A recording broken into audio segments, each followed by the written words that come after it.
সকালে উঠে আমি মনে মনে বলি, সারাদিন আমি যেন ভালো ছেলে হয়ে চলি। সকাল সকাল যথারীতি খাবার টাবার খেয়ে আমি আমার একদম পেট ফেট খালি করে গেছিলাম মায়ের সাথে একটু ছাদে খেলা করতে। খেলা টেলা করতে করতে দেখলাম না যাই একটু এক্সপ্লোর করে আসি।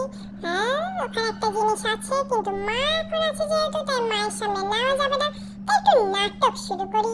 নাটক করতে করতে দেখলাম একটা প্লাস্টিক পড়ে আছে, সেই প্লাস্টিকটা আমি নিয়ে নিলাম। কিন্তু এই যে মা মা বলেছে নো, মানে নো। যাই গিয়ে পাশে বাড়ি আন্টি, কি করছো?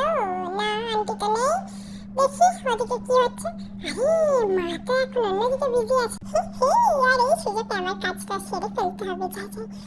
টানটান, পেয়ে গেছি আমার জিনিস। কি মজা। আরে যা, মা আবার দেখে ফেললো। ধুর বাবা, ভালো লাগে না। অনেক বকা খাওয়া কমপ্লিট করে আমি দাঁত বার করে সারি বললাম,